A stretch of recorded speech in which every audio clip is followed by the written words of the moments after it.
오늘 우리에게 주시는 하나님의 말씀은 시편 28편 1절에서 9절까지 말씀입니다. 1절 여호와여 내가 주께 부르짖으니 나의 반석이여 내게 귀를 막지 마소서. 주께서 내게 잠잠하시면 내가 무덤에 내려가는 자와 같을까 하나이다. 아멘. 이 시의 배경은 다윗이 아들 압살롬의 반역으로 인해 도망 다닐 때 지은 시라고 여겨지고 있습니다. 내 자식이 나를 죽이려는 상황보다 이 세상에 더 힘든 상황은 없을 겁니다.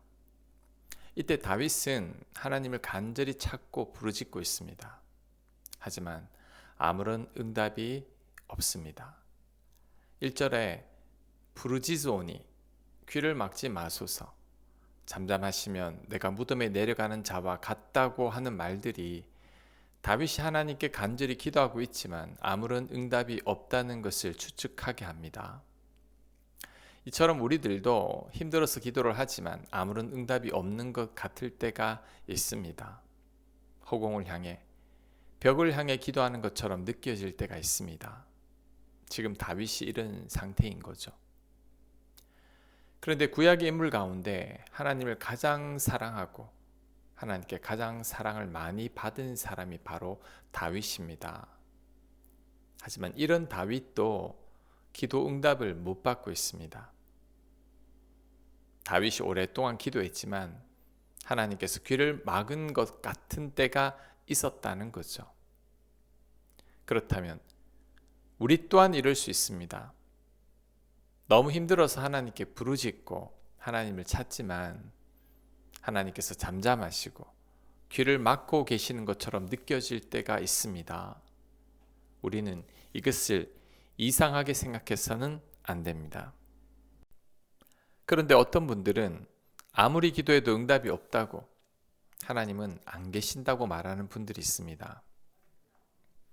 하나님께서 내 기도는 듣지 않으시고 나를 사랑하지 않는다고 말하는 분들도 있습니다. 기도해봤자 아무런 소용이 없다고 말하기도 합니다. 하지만 그렇지 않습니다. 내가 원하는 때에 하나님의 응답이 없어서 그렇지 하나님은 우리의 기도를 다 듣고 계십니다. 우리의 작은 신음에도 응답하시는 분이십니다.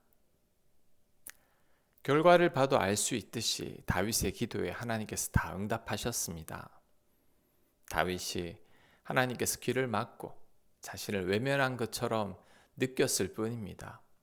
결국은 하나님께서 다 응답하셨죠. 혹시 오랫동안 하나님께 기도했지만 아무런 응답이 없어서 낙심하고 있습니까? 하나님께서 잠잠하신 것 같고 내 기도를 도무지 듣지 않는 것처럼 느껴지십니까?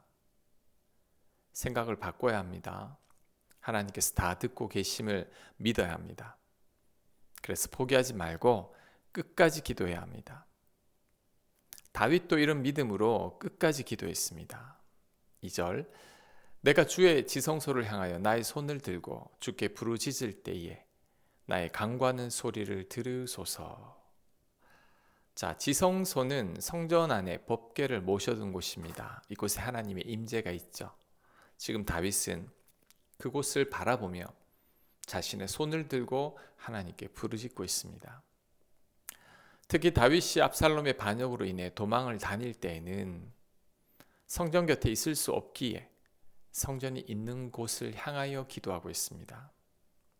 이것은 하나님의 도우심을 바라며 하나님만을 끝까지 찾겠다는 것입니다. 포기하지 않고 하나님께 간절히 기도하겠다는 거죠. 이런 다윗의 기도에 하나님께서 응답하셨습니다. 그러니 우리들도 끝까지 기도해야 합니다. 내가 원하는 때에 되지 않는다고 할지라도 포기하지 말고 기도해야 합니다. 특히 내가 원하는 때는 하나님의 때보다 훨씬 더 빠르다는 것을 알아야 합니다. 우리들 대부분이 너무나 조급하기 때문이죠. 뭐든지 빨리 해결되기를 원하는 것이 우리들입니다.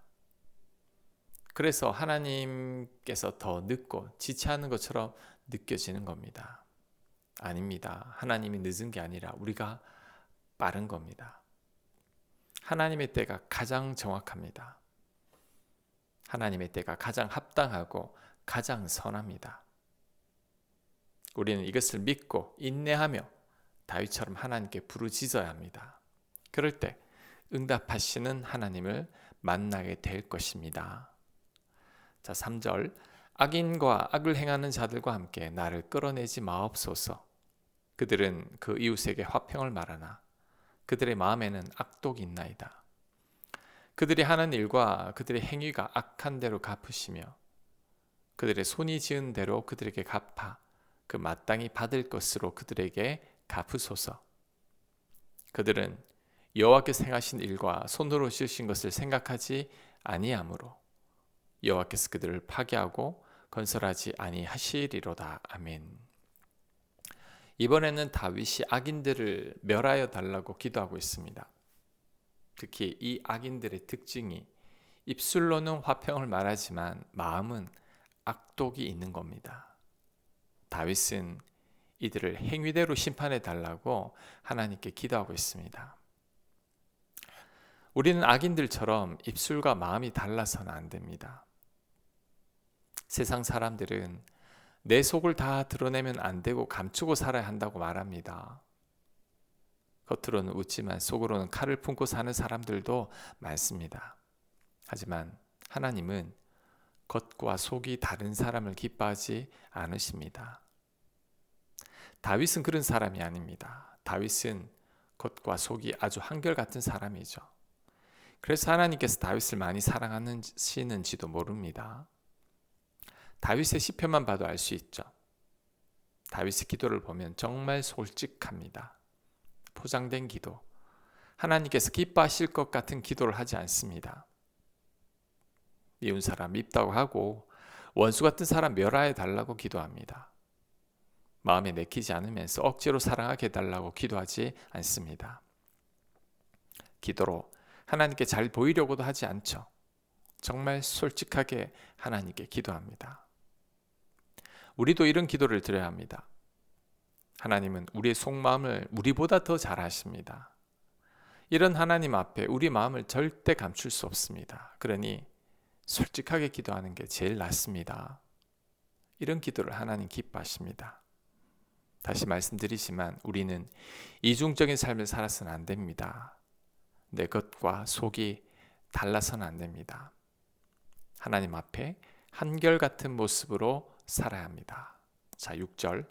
여호와를 찬송하며 내 관구하는 소리를 들으심이로다. 여호와는 나의 힘과 나의 방패이시니 내 마음이 그를 의지하여 도움을 얻었도다. 그러므로 내 마음이 크게 기뻐하여 내 노래로 그를 찬송하리로다. 여호와는 그들의 힘이시요 그의 기름 부음 받은 자의 구원의 요새이시로다. 주의 백성을 구원하시며 주의 산업에 복을 주시고 또 그들의 목자가 되시어 영원토록 그들을 인도하소서. 아멘.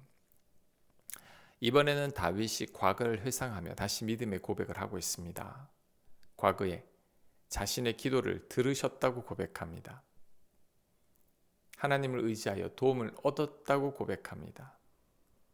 그때를 기억하며 다윗이 다시 하나님을 노래하며 찬송함으로 시를 마무리하고 있습니다.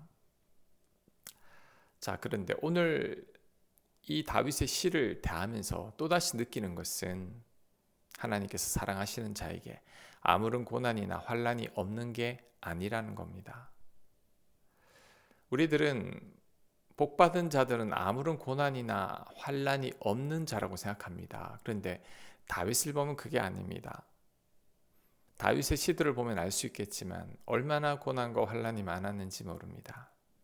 하지만 그럼에도 불구하고 하나님의 사랑을 많이 받았고 다윗 또한 하나님을 많이 사랑하고 있다는 겁니다. 그렇다면 우리는 고난이나 환난의 여부로 복이 있다 없고를 함부로 판단해서는 안 됩니다. 오히려 시편 말씀처럼 의인에게 고난이 많습니다. 하나님께서 사랑하는 자들에게도 고난이나 환난이 있을 수 있습니다. 하나님께서 사랑하는 자들도 아플 수 있고 사고를 당할 수도 있고 빨리 죽기도 합니다. 어떤 때는 세상 사람들이나 악인들보다 더 힘들게 사는 경우도 있습니다. 이것을 이상하게 여겨서는 안 됩니다. 고난이나 환난으로 함부로 사람들을 판단해서도 안 될 겁니다. 오히려 다윗처럼 많은 고난과 환난을 겪으면서 하나님과 더 친밀해지는 경우가 더 많습니다. 송정미 씨를 생각하면 됩니다. 뇌성마비로 평생을 고통받았지만 하나님과 얼마나 친밀한지 모릅니다. 고통과 아픔이 다윗처럼 하나님을 더 깊이 만날 수 있도록 경험하게 되는 거죠. 그래서 다윗처럼 하나님과 더 가까운 것입니다. 고난과 환난만으로 함부로 복을 평가해서는 안 됩니다.